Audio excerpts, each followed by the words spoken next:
वसुदेवसुतं देवं कंसचाणूरमर्दनं देवकी परमानन्दं कृष्णं वन्दे जगद्गुरुं गुरुब्रह्मा गुरुविष्णु गुरुदेवो महेश्वर गुरु साक्षात् परब्रह्म तस्मै श्री गुरुवे नमः। गीता के इस ऑनलाइन प्रवचन में आप सब लोगों का स्वागत है। हम लोग गीता के ऊपर स्टडी कर रहे हैं। गीता के ऊपर ये जो स्टडी कर रहे हैं, ये क्यों स्टडी कर रहे हैं उसके बारे में हम लोग बार बार हमारी रिपीट भी करते हैं।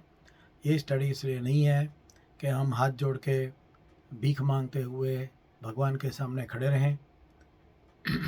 ये कुछ लेने के लिए, कुछ मांगने के लिए, कुछ रोने के लिए ऐसी जगह नहीं है। माँ की गोद उसके लिए होती है, मगर बड़े होने के बाद माँ की गोद सिर्फ उसके लिए नहीं होती। माँ के लिए कुछ काम करना होता है। माँ के लिए कुछ कमिटमेंट होते हैं।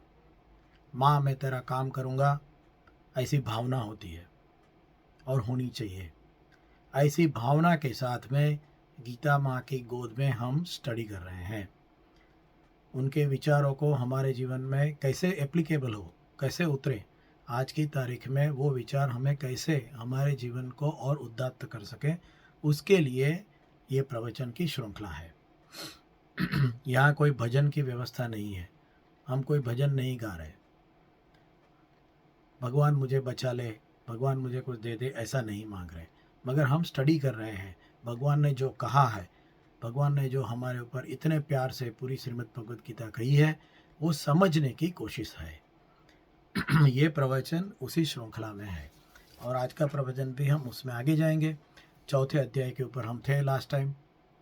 गत समय हम लोग 17वां श्लोक, 4th चैप्टर का 17th श्लोक हम देख रहे थे। तो पहले उसका हम पारायण करेंगे और उसके बाद में उसके बारे में आगे सोचेंगे। कर्मणो यपि बोद्धव्यं बोद्धव्यं च विकर्मणः अकर्मणश्च बोद्धव्यं गहना कर्मणो गतिः। भगवान ने कहा है, कर्म का तत्व बहुत गहन है, समझना मुश्किल है। और हम लोग लास्ट टाइम उसके बारे में थोड़ा समझने की कोशिश कर रहे थे। कर्म के ऊपर हज़ारों लोगों ने पुस्तक लिखे हैं, बड़े बड़े मोटे मोटे पुस्तक लिखे हैं। कर्म क्या है, विकर्म क्या है, अकर्म क्या है, निष्काम कर्म क्या है, सकाम कर्म क्या है, सत्कर्म क्या है, सूचित कर्म क्या है। बहुत सारा इतना कॉम्प्लेक्स बना दिया है, हाई कॉम्प्लेक्स, क्योंकि यहाँ भगवान भी कहते हैं गहना कर्मणों गति ही। कर्म का तत्व जानना चाहिए और वो समझना काफ़ी कठिन है। क्यों कठिन है, कैसे कठिन है, उसके बारे में हम सोच रहे थे। और वो क्यों समझना चाहिए, सबसे ज़्यादा इम्पोर्टेंट हमारे बारे में ये होगा कि हम ये समझें कि इसे समझना क्यों चाहिए। हमारी आज की तारीख में ये समझने की ज़रूरत क्या है। मैं अच्छी पढ़ाई करूँगा, फिर अच्छी नौकरी करूँगा, कमाऊँगा, खाऊँगा और मैं मेरे बच्चों को पालूँगा।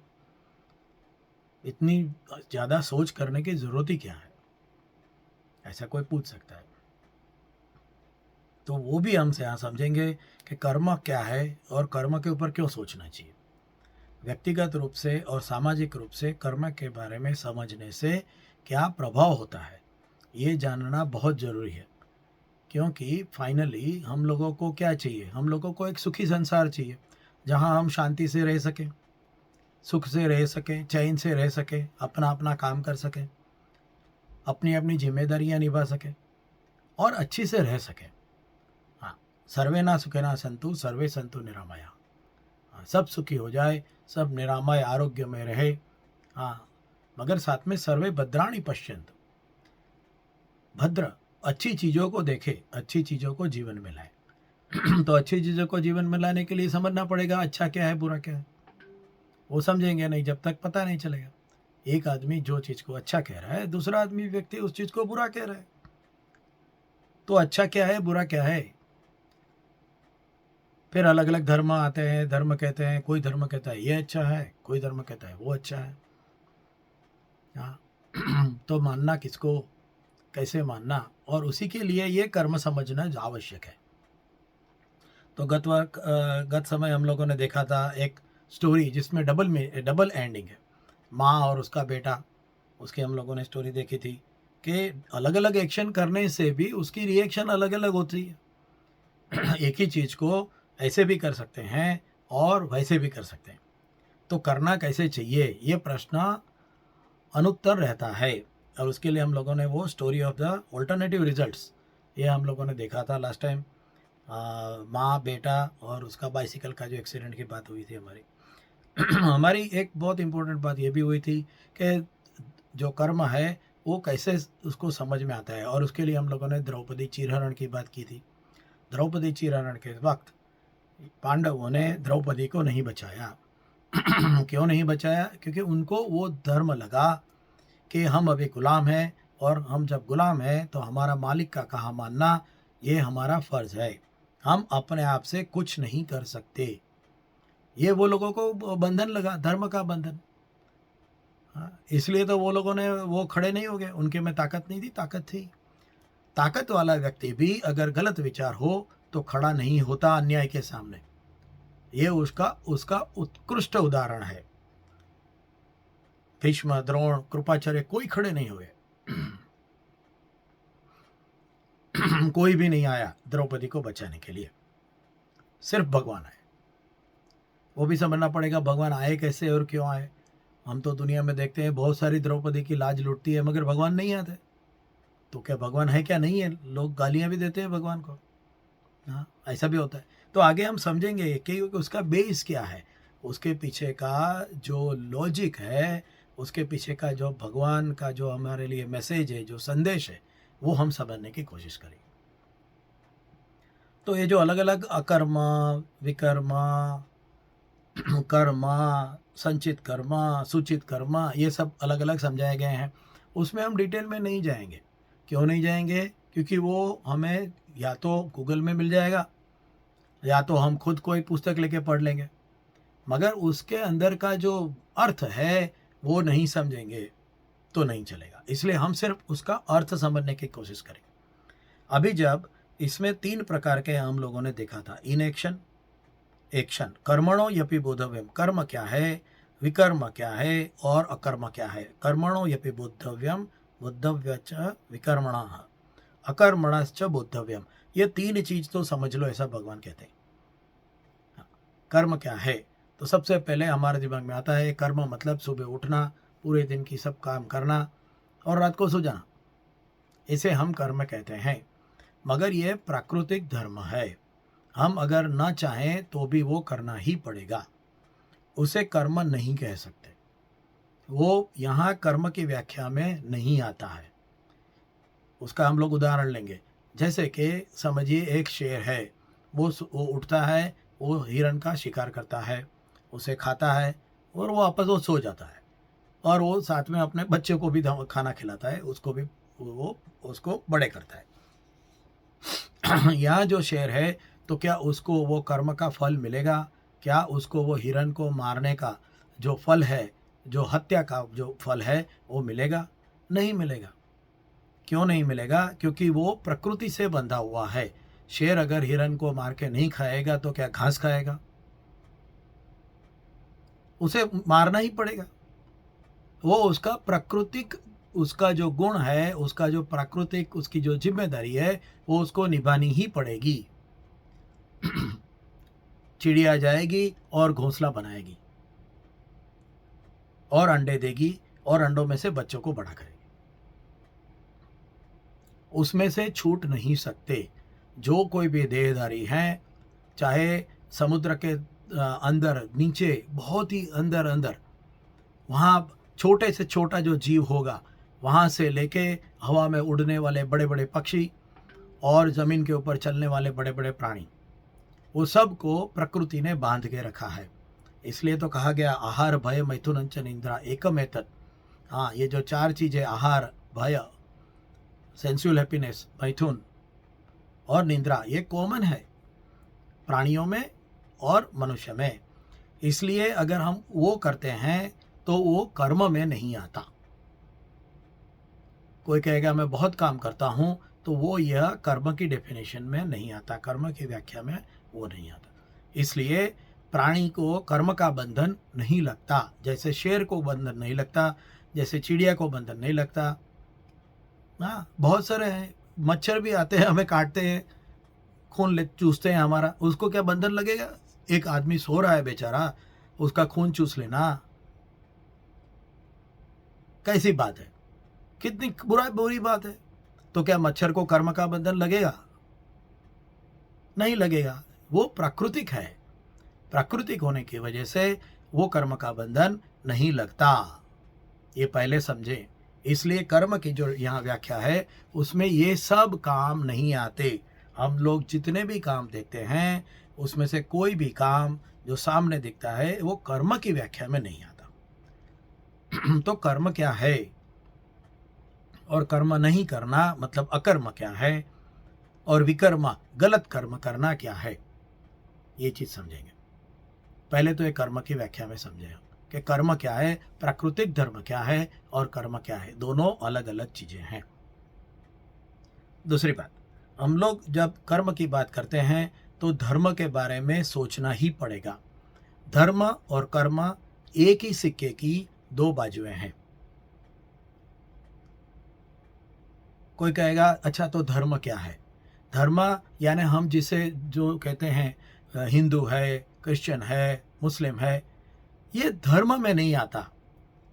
धर्म और रिलीजियन, संप्रदाय, वो दो अलग अलग चीज़ें।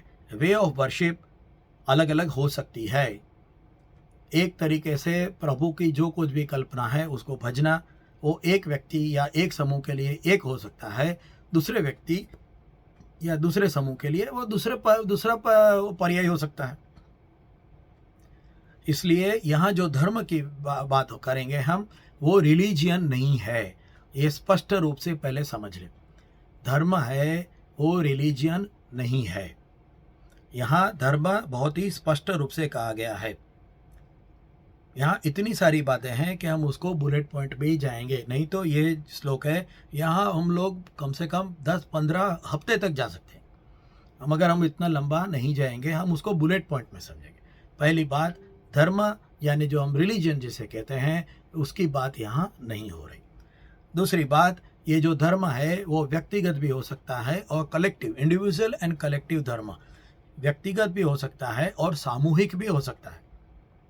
इसलिए ये समझ ले कि जैसे व्यक्ति का धर्म है वैसे समाज का भी धर्म है। अगर वो समझेंगे तो धर्म की व्याख्या और बढ़िया तरीके से समझ सकेंगे। ये पहले समझ लें। यहाँ धर्म के लिए बहुत ही सरल शब्द अगर यूज़ करना हो, अगर उसको उसकी व्याख्या करनी हो तो उसको कर्तृत्व, उसको हमारा जो जिम्मेदारियां हैं, जो ड्यूटी है, उसको धर्म के लिए बिठा सकते हैं। धर्म यानी हमारी जिम्मेदारी। कोई कहेगा अच्छा तो फिर पढ़ना लिखना, बच्चों को पढ़ा करना, वो क्या धर्म में आएगा? वो व्यक्तिगत रूप से वो शायद प्राकृतिक एक्शन हो सकती है, मगर वो धर्म में नहीं आता, वो धर्म में नहीं आता। हम आगे जाएंगे, उसको समझेंगे। तो correct understanding of one self and relationship with the world, हमारी खुद की करेक्ट अंडरस्टैंडिंग और उसकी रिलेशनशिप विद द वर्ल्ड, अपने बारे में, खुद के बारे में जानना और खुद का जगत के साथ में और जगदीश मतलब क्रिएटर के साथ में रिलेशनशिप समझना, उसका जो संबंध है वो समझना, वो धर्म है। तो रिलेशनशिप समझना मतलब क्या? रिलेशनशिप समझ के करेंगे क्या, आगे देखेंगे। तो आगे देखेंगे तो that is why there should be. तो पहले तो अगर धर्म नहीं पता तो कर्म को डिसाइड नहीं कर सकते, ये एक पॉइंट। दूसरा पॉइंट नोट कर लें, धर्म को अगर नहीं समझेंगे तो कर्म की डेफिनेशन, व्याख्या नहीं हो सकेगी। द्रौपदी चिरहरण भी इसी का उदाहरण है। अगर अपना सही क्षत्रिय धर्म लोग नहीं समझेंगे और किसी अबला नारी को नहीं बचाएंगे तो वो बचाने के कर्म में प्रवृत्त नहीं होंगे, वो बचाएंगे नहीं, क्योंकि उनको अपना सही धर्म समझ में नहीं आता है। इसलिए सच्चा और सही कर्म करने के लिए सही धर्म समझना जरूरी है और बहुत आवश्यक है। मेरा धर्म क्या है, वो अगर व्यक्ति सही तरीके से समझे तो उसका कर्म सही ही होगा, उसका कर्म धर्म के अनुरूप ही होगा। इसलिए ये बहुत ही आवश्यक है कि मेरा धर्म क्या है वो पहले मैं समझूं। अगर मैं मेरा धर्म समझूं तो मैं मेरा कर्म करेक्ट तरीके से, सही तरीके से उसको उसको एक्शन में ला सकूंगा, मैं मेरा कर्म कर सकूंगा सही तरीके से, अगर मैं मेरा धर्म समझता हूँ तो। इसलिए बोद्धव्यम जो है वो धर्म को समझने के लिए है, और वो धर्म समझेंगे तो कर्म, अकर्म और विकर्म समझ सकेंगे। तो जो जब ये होता है कि करना या नहीं करना, जैसे हम लोगों ने बहुत बार एग्जांपल लिया है, एक साधु बैठा है और वहाँ से कोई एक जान गई है, वो सब लोग जा रहे हैं शादी के लिए, शादी की जान चली गई आगे आगे। उसके बाद में 15-20 मिनट के बाद एक डाकुओं की टोली आई जिसको जान लूटनी है। हाँ, और वो पूछते हैं साधु को कि यहाँ से जान जाते हुए देखी और कौन सी और गई। अभी साधु है, सच बोलना चाहिए, झूठ तो नहीं चलेगा। अगर साधु सच बोल दे और ये जो जान है उसके पीछे डाकू जाके सब लोगों को मार दे, लूट ले, सब लोगों को पीड़ा दे दे, ये तो होगा ही अगर साधु सच बोलेगा तो वो कंडीशन में साधु सच बोलना चाहिए या नहीं बोलना चाहिए, उसका सही धर्म क्या होगा, सच बोलना या उसका सही धर्म होगा, या काफ़ी लोगों को परेशानी ना हो उसकी वजह से वो उसका बोलना सही धर्म होगा। इसलिए धर्म समझेंगे तब साधु को कौन सा कर्म करना चाहिए वो समझ में आएगा। जब तक साधु को वो धर्म समझ में नहीं आएगा वो अपना कर्म बराबर से नहीं कर सकेगा, फिर गलत कर्म करेगा, फिर उसमें विकर्म और अकर्म आएगा। देखेंगे हम लोग वो आगे क्या होता है। सो डिसीजन फॉर द कर्म, उसमें करणीय और अकरणीय विवेक, करने लायक और नहीं करने लायक कर्म का विवेक, उसके बारे में भी हम लोगों ने सोचा था। हाँ, हमारे हिंदी में कहावत है, कौवा चले हंस की चाल। एक कौवा था, उसको लगा हंस में और मेरे में क्या फ़र्क है, मैं भी चल सकता हूँ हंस की चाल।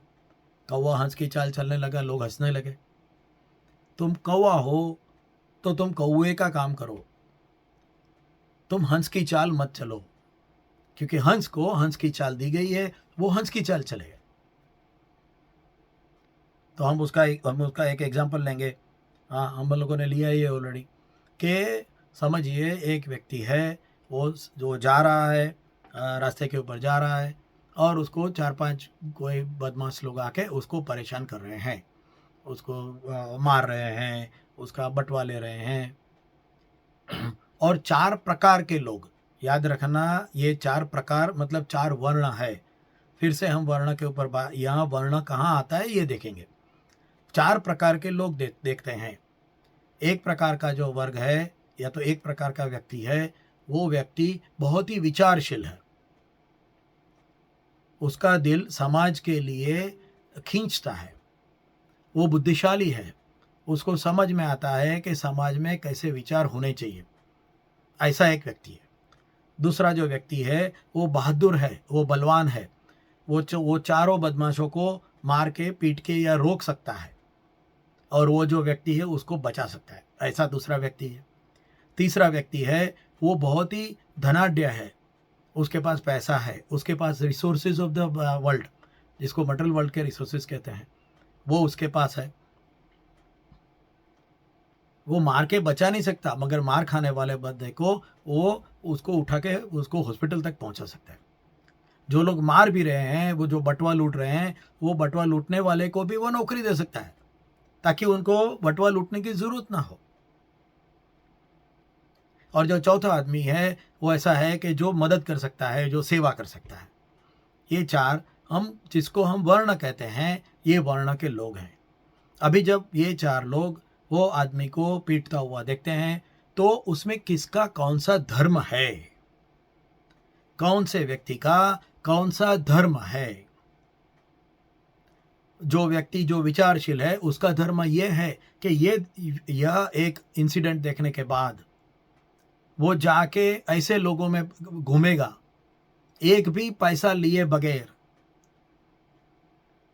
जन जन में घूमेगा, वो और सच्चे तरीके से जीवन कैसे जीना चाहिए उसके बारे में लोगों को सिखाएगा। वो गरीब रहेगा, उसके लिए उसको परवाह नहीं। लोग उसको गालियां देंगे, लोग उसको मारेंगे, उसके लिए उसको परवाह नहीं, मगर वो वहां जाएगा और जीवन कैसे जीना चाहिए उसके बारे में शिक्षण देगा, ताकि बाद में कभी भी फिर से भविष्य में ऐसे लोग बने ही नहीं कि जो लोग दूसरे को पीड़ा करें। वो व्यक्ति है, वो ब्राह्मण जिसे कहेंगे, वो ब्राह्मण का उसका धर्म है। तो उसका कर्म क्या बनेगा? उसका कर्म ये बनेगा कि वो समाज में जाएगा और सही तरीके से कैसे जीना चाहिए वो विचारों को फैलाएगा, ताकि दूसरी बार ऐसा कोई इंसिडेंट ना हो।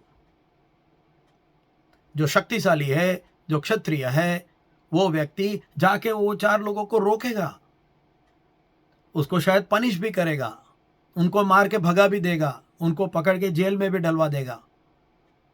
वो रूल करेगा, वो देखेगा कि कहीं भी समाज में ऐसा हो ना हो, उसके लिए कोई एक प्रकार के कायदा बनाया जाए और वो कायदे इतने कठिन हो कि कोई भी ऐसा कोई गलत कर्म करने की हिम्मत ना करे। ये उसका धर्म होगा। जब ऐसा इंसिडेंट वो देखेगा तो उसका धर्म क्या होगा कि कायदा और न्याय और व्यवस्था की ऐसी कायदा और न्याय की ऐसी व्यवस्था की जाए ताकि ऐसे इंसिडेंट कोई करने की हिम्मत ना करे। जो तीसरा व्यक्ति है, जिसे रिसोर्सफुल व्यक्ति है, उसे हम वैश्य कहेंगे।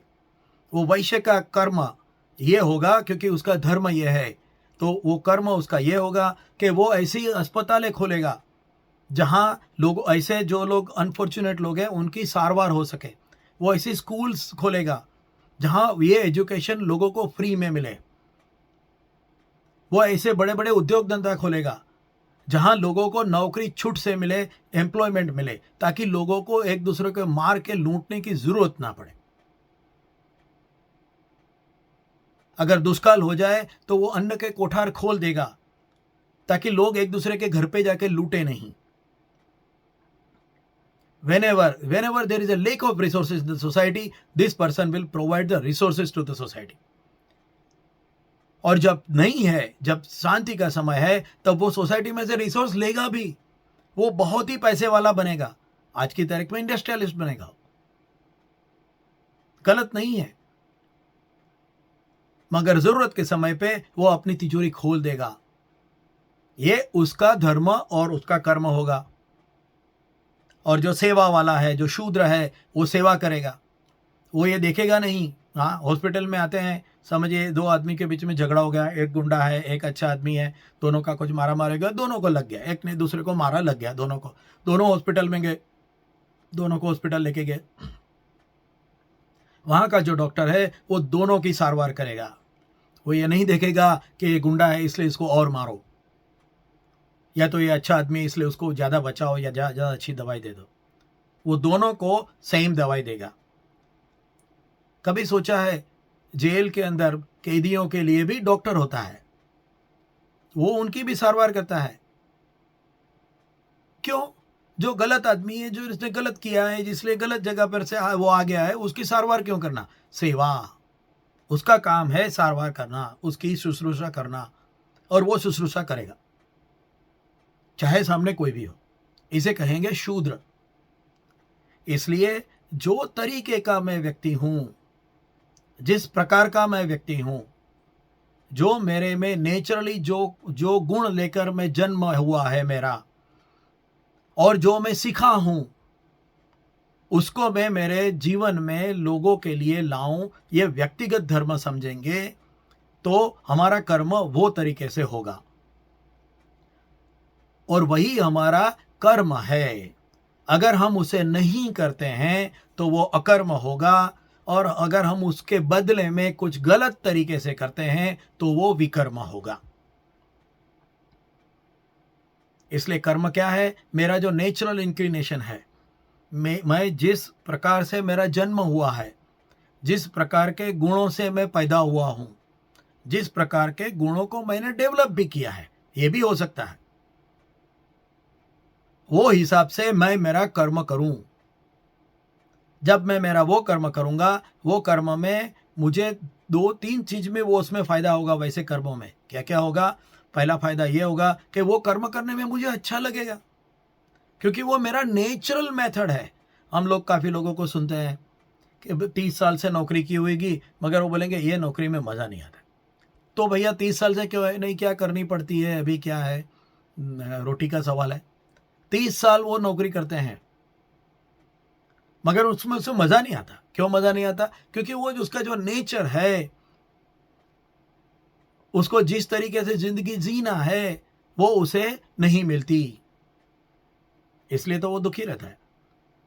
फिर हॉबी करते हैं, हाँ, ऐसा अलग अलग तरीके से उसमें से निकालते हैं कुछ न कुछ आइडिया, जिससे वो उसको लगे कि मैं थोड़ा तो ये करता हूं जिंदगी में जिससे मैं सुखी हूं। बाकी कमाता है, बहुत सारी नौकरी धंधा करता है, बहुत कमाता है, बहुत पैसे कमाता है आदमी। हम्म, ऐसा होता है।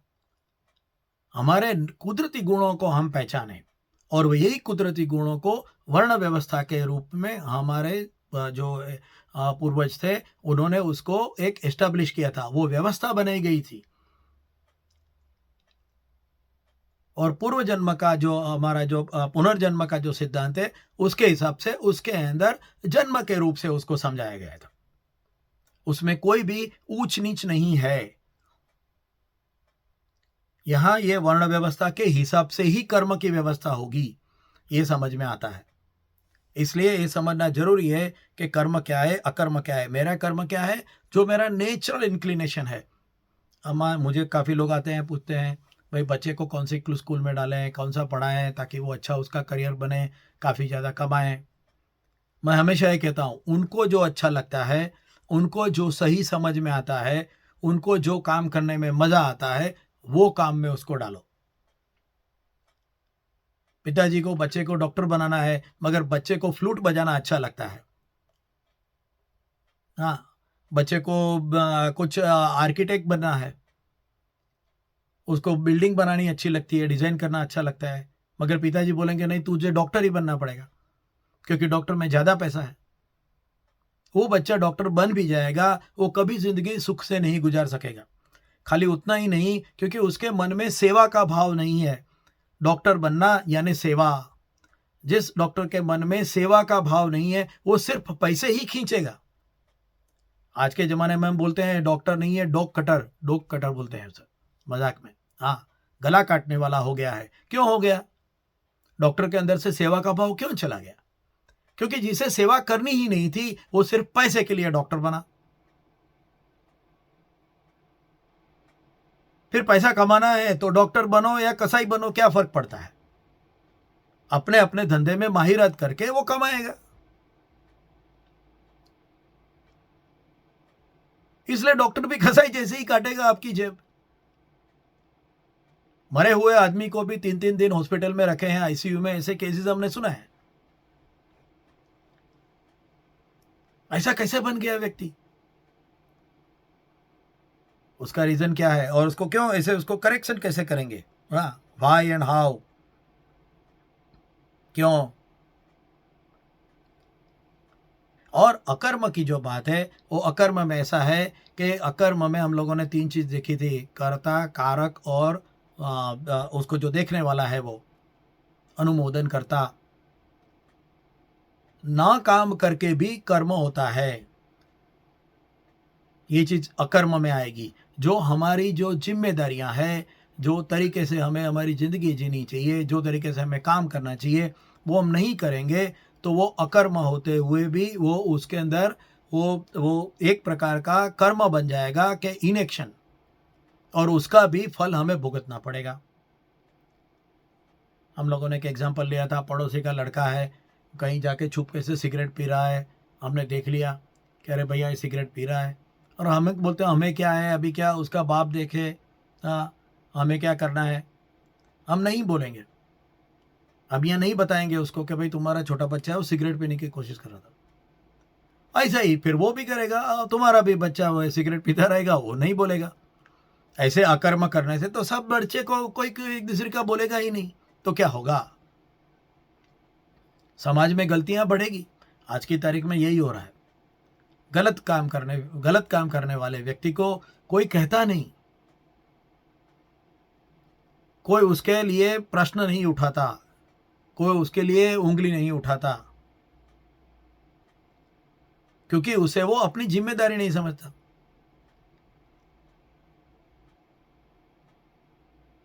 इसकी वजह से समाज में परेशानियां बढ़ रही है, क्योंकि व्यक्ति अपना जो सही कर्म है उसको समझ नहीं पाता। क्यों नहीं समझ पाता? क्योंकि उसको बचपन से धर्म का संस्कार नहीं है। अगेन आई विल रिपीट, धर्म यानी यहाँ वे ऑफ वर्शिप नहीं है, कोई भी यहाँ उस रिलीजन की बात नहीं है। धर्म यानी मेरा जो कर्तृत्व है खुद के लिए, कुटुंब के लिए, समाज के लिए, वो न समझना, वो नहीं समझने की वजह से, खुद का धर्म नहीं समझने की वजह से ये हो रहा है। इसलिए ये जो धर्म का शिक्षण है, वो धर्म का शिक्षण बचपन से ही देना होगा। बचपन से ही वो बच्चे को ये समझाना होगा, उसे वो कर्म करने में बहादुर बनाना होगा।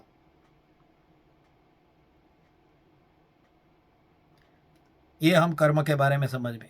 दूसरी बात है कि वो जो कर्म होता है उसका बॉन्डेज होता है। कर्म का फल का, हम कर्म फल के बारे में बहुत सारा बोलते हैं। हाँ, यिंग यांग, दूसरे देशों में भी बोलते हैं यिंग यांग। जैसा होगा तुम करोगे वैसा होगा, तुम अगर अच्छा करोगे अच्छा होगा, तुम बुरा करोगे बुरा होगा। ये बोलते तो हैं, मगर हमारे मगज में क्या शंका नहीं है? पद्मावती का जो हमारा जो इतिहास में जो प्रकरण है,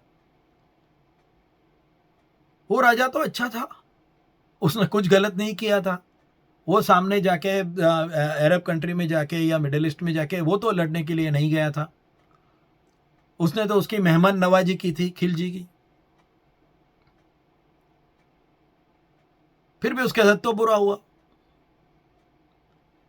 इसलिए ये जो कहा गया है कि तुम अच्छा करोगे तो तुम्हारा अच्छा ही होगा, उसका मतलब ये नहीं कि अच्छा करने वालों के साथ बुरा नहीं होता। बुरा उनके साथ होता है जो अकर्म होता है, जो कर्म में जो अपनी जिम्मेदारियां नहीं निभाता है, उनके साथ बुरा होता है। मैं हमेशा एक एग्जांपल देता हूं। दो बच्चे हैं, दोनों को परीक्षा है, दोनों की परीक्षा है 5 दिन के बाद में दोनों की गणित की परीक्षा है। एक बच्चे को बोला गया तू बराबर से पढ़ाई कर, वो बराबर से पढ़ाई करता है और परीक्षा देने जाता है। दूसरा बच्चा है, उसको बोला दुनिया तो सब, दुनिया का पत्ता भी भगवान की मर्जी के बगैर नहीं हिलता, इसलिए तू भगवान का नाम ले, तू जाके शंकर भगवान के ऊपर हर रोज 5 लोटी दूध चढ़ा, बस उतना कर, तो भगवान को खुश कर, सब तेरा भला हो जाएगा।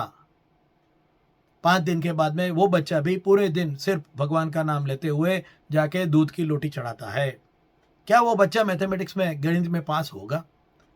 एक व्यावहारिक बुद्धि से समझे तो नहीं होगा, क्योंकि उसका जो कर्म था विद्यार्थी करके, उसका कर्म है पढ़ाई करना, वो उसने नहीं किया। इसलिए वो कर्म का फल उसको ये मिला कि वो परीक्षा में उत्तीर्ण नहीं हुआ। जब हम बोलते हैं कि ये कर्म का फल है, ये नसीब का खेल है, ये विधाता का खेल है, ऐसा बोलने से वो श्रद्धा के बारे में बात नहीं है। बात है हमारे कर्म में से च्युत हो जाने की, कर्म से भागने की, कर्म से डरने की, कर्म नहीं समझने की, सही कर्म में प्रवृत्त नहीं होने की। इन्हीं चीजों की वजह से हमारे समाज में खराबियां आती है और लोग परेशान होते हैं और पाप लगता है। उसी को पाप कहते हैं। पाप क्या है? कर्म का फल, कर्म, गलत कर्म या अकर्म रहने से हमारा जो कर्म है वो हम नहीं करेंगे तो पाप लगेगा। ये पाप है। पाप क्या है? हमारा जो कर्म है वो नहीं करना, ये पाप है। हमारा जो कर्म है वो सही तरीके से नहीं करना, और हमारा जो कर्म है उससे विपरीत कर्म करना, ये पाप है।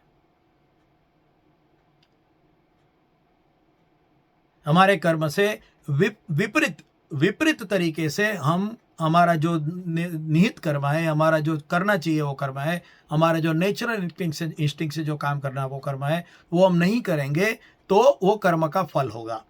एक बहुत ही सिंपल एग्जांपल लेंगे तो एक दो देशों की सरहद है। उस सरहद के ऊपर सामने सैनिक आ गए हैं, एक दूसरे के सामने वो गोली गन ताक के खड़े हैं।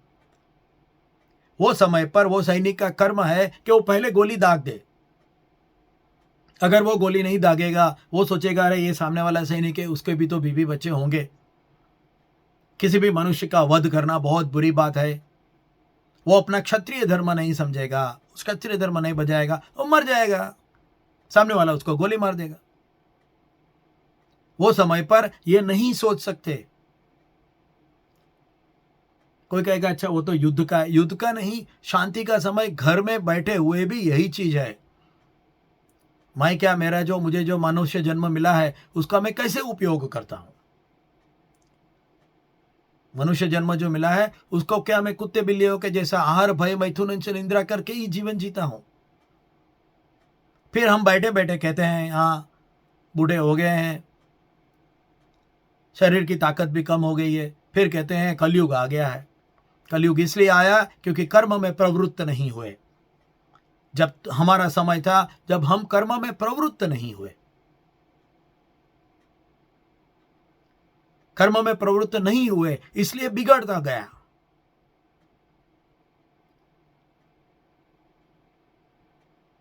फिर कलयुग आ गया, फिर हम भगवान को गालियां देते हैं, हम नसीब को कोसते हैं, क्योंकि हम हमारा कर्म नहीं करते, कर्म से भागते हैं। यहां जो कहा गया कर्मणो यपि बोद्धव्यम बोद्धव्यम च विकर्मण च, मेरा कर्म क्या है, मुझे कहां नहीं कर्म करना चाहिए, हाँ क्या नहीं करना चाहिए, गलत कर्म नहीं करना चाहिए, विकर्म और अकर्म, कौन सी चीजों में मुझे प्रवृत्त नहीं होना चाहिए। हाँ, शराब पीना, ड्रग लेना, उसमें मैं अकर्म होना चाहिए, वो उसमें मैं एक्शन नहीं होना चाहिए मेरी, और उसमें एक्शन न होना ये मेरा कर्म है क्या नहीं। ऐसा कोई व्यसन नहीं रखना, शरीर को अच्छा रखना, शरीर को तंदुरुस्त रखना, ये मेरा शरीर के प्रति कर्तव्य है, वो मेरा कर्म है। इसलिए वो कर्म करने के लिए मैं क्या करता हूं, मैं शराब सिगरेट नहीं पीता हूं। इसलिए शराब सिगरेट में अकर्म, ये सही तरीके में तो मेरे शरीर के प्रति कर्म है। इसलिए समझना पड़ेगा कर्म भी क्या है, कर्म अकर्म भी हो सकता है और अकर्म कर्म भी हो सकता है। गत समय हम लोगों ने वो भी एक एग्जांपल लिया था, एक पुलिस और एक भिखारी दोनों देख रहे हैं सामने की दुकान में से कुछ कोई लूट रहा है, तो पुलिस का कर्तव्य है कि उसको रोकना, लूटा रोको। वो भिखारी का कर्तव्य नहीं है, उसका वो कर्म में नहीं गिना जाएगा।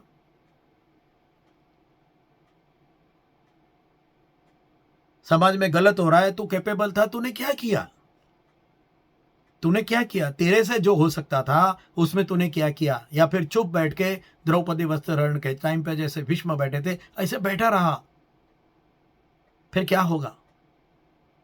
इसलिए ये जानना जरूरी है। सीन, हाँ व्हाट इज सीन, पाप क्या है। हमारे खुद की जो कैपेसिटी भगवान ने दी हुई है, हमारे में जो ताकत दी है, शक्ति दी है, उसका उपयोग सही समय पर सही तरीके से न करना, ये पाप है।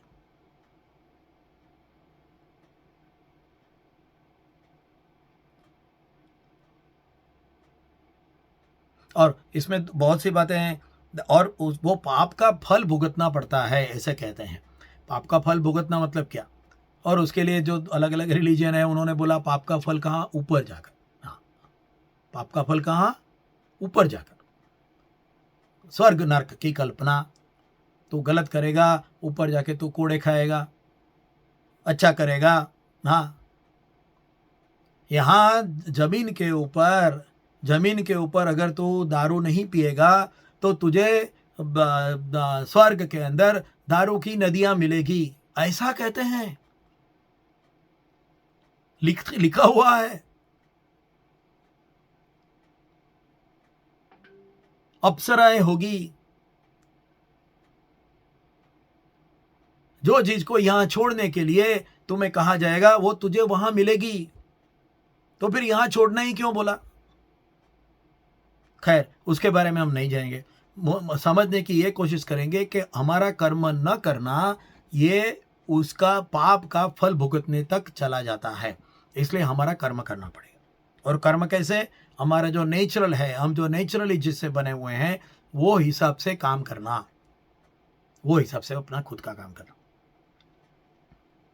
बाद में बॉन्डेज ड्यू टू कर्म। हाँ,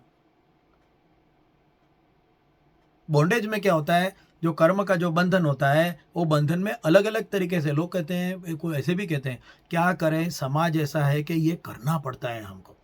हाँ, हम ऐसे नहीं हैं, हमें ऐसा नहीं करना है, मगर क्या करें, करना पड़ता है, जीना पड़ता है तो कुछ ना कुछ तो करना पड़ेगा ना, ऐसे बोलते हैं। ऐसे भी कहते हैं।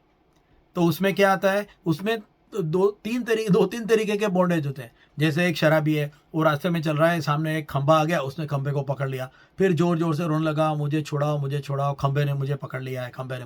किसी एक आदमी ने बोला, भैया तूने कहाँ खंबे को पकड़ा है, तू खंबे को छोड़ दे, खंबा नहीं, खंबे ने मुझे पकड़ के रखा है। ऐसा कहता है, रो रहा है, वो रो रहा है। हाँ, drunken man holding a light pole. हाँ, खुद ही उठाया हुआ बॉन्डेज, जो है ही नहीं वो चीज को उठाया हुआ बॉन्डेज। दूसरा होता है दिया हुआ कर्म, तुमको जो दिया हुआ है वो करना ही पड़ेगा। मैं उसमें पैदा हो गया, मुझे वो तरीके का काम मिला तो मुझे वो करना ही पड़ेगा। उसका मतलब ये नहीं कि तुम उसे नहीं छोड़ सकते। उसका महान उदाहरण है वाल्मीकि। वाल्मीकि जब वालिया लूटा रहा था, वो लूट रहा था, लोगों को मार रहा था, काट रहा था, पशु पक्षी को मार रहा था। जब उसको पता, और उसको क्या लगता था, ये मेरा धर्म है, मेरे बच्चों को बड़ा करना, मेरे फैमिली के लिए, मुझे परिवार चलाना, इसके लिए मुझे ये करना पड़ेगा, ये मेरा काम है। मगर जब उसे पता चला कि ये जो उसका जो फल है वो फल फैमिली नहीं लेने वाला, तो वो ऋषि बन गया। इसलिए हम अभी जो काम कर रहे हैं वो काम बदली हो सकता है। हम सोचते हैं कि ये हमारा बॉन्डेज है, मगर वो बॉन्डेज नहीं है, वो हमने सोच लिया और समझ लिया ऐसा बॉन्डेज है। वाल्मीकि का श्रेष्ठ उदाहरण है। इसलिए हम बोलते हैं नहीं, क्या है, करना पड़ेगा, समाज में तो जीना पड़ेगा, ऐसे तो करना ही पड़ेगा, आजकल सब लोग ये करते हैं। ऐसे अलग अलग तरीके से बोलते हैं, मगर ऐसा नहीं है। तुम्हारा कर्म, तुम्हारी जिम्मेदारी है, वो तुम ही करना पड़ेगा, उसके लिए कोई बाधित नहीं करता। वाल्मीकि का उदाहरण उसका श्रेष्ठ उदाहरण है। एक छोटी सी कहानी है। एक सेठ थे, सब लोग उसको पूछते थे, सेठ जी क्या करे क्या करे। सेठ को भी लगता था भाई मेरे बगैर धंधा बंधा नहीं चलेगा। फिर सेठ को पैरालिसिस का अटैक हो गया, सेठ का जबान बंद हो गया, बोल नहीं सकते। सब लोग आके बोलते अभी तो सेठ को पूछ नहीं सकते। 2-3 महीने हो गए सेठ को, अभी तो कोई आके पूछता भी नहीं। 3 महीने बाद सेठ अच्छे भी हो गए। सेठ जाके देखते हैं तो सब कुछ बराबर चल रहा है, बच्चों ने दुकान संभाल ली है। हाँ, मेहता जी सब लोग सब बराबर से काम करते हैं, वर्कर लोग सब बड़ा सही तरह से काम करते हैं। सेठ सोचते हैं अरे मैं सुबह से 6 बजे से लेके रात को 12 बजे तक कितना भागता था, सोचता था मेरे बगैर नहीं चलता है, मेरे बगैर नहीं होगा, मेरे बगैर नहीं चलेगा, देखो मैं नहीं एडवाइस देता था तो ये गलत हो जाता था, ऐसा उसको लगता था। 3 महीने पैरालिसिस अटैक के बाद में देखा सब ठीक चल रहा है, अपने बगैर भी ठीक ही चल रहा है। उसको रियलाइज हो गया मैंने पकड़ के रखा था। हम क्या करते हैं, खुद पकड़ के रखते हैं। हमारे जो अकर्म या विकर्म है उसको हम खुद पकड़ के रखते हैं, बॉन्डेज लेके रखते हैं। इसलिए समझना पड़ेगा। हाँ, और इसमें एक जो सकाम कर्म के, उसमें जो निष्काम कर्म है कि हम साधु सन्यासी को भी देखते हैं, वो लोग भी काम करते हैं, वो लोग भी दौड़ते हैं, यहाँ वहाँ जाते हैं, सब जगह पे करते हैं, रोते हैं। हाँ, समाज के अंदर दुख देख के उसको आंसू निकल आते हैं, ऐसा भी है। तो क्या वो लोग उसके साथ में जुड़े हुए हैं, बंधे हुए हैं? नहीं, उसके साथ में वो रिलेशनशिप से जुड़े हुए हैं। और उसके बारे में हम आगे समझने की कोशिश करेंगे। आज का यहाँ तक रखते हैं। हम कर्म के बारे में तो बहुत ही डीप है, उसके लिए अंदर अंदर जाएंगे तो बहुत कंफ्यूज कर देंगे। मगर मेरा कर्म क्या है और मेरा कर्म नहीं करूँगा तो क्या होगा, ये उसको बहुत ही सिंपल तरीके से ये अकर्म, विकर्म और निष्काम कर्म और कर्म, इसके बारे में समझने की आज कोशिश की है। आगे के श्लोक में और भी उसके बारे में क्लियर होगा, तो वो हम नेक्स्ट, हम लोग हमारा जो आगे का जो रविवार है वो दिन हम फिर से लेंगे। जब तक सब लोगों को पूरे हफ्ते के लिए अच्छे से रहें और अपना काम अच्छे से हो, ऐसे सब लोगों को हम प्रार्थना करते हैं।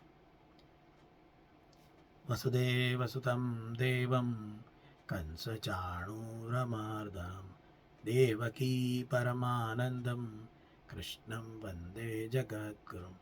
गुरुब्रह्मा गुरुविष्णु गुरुदेवो महेश्वरः गुरु साक्षात् परब्रह्म तस्मै श्रीगुरुवे नमः।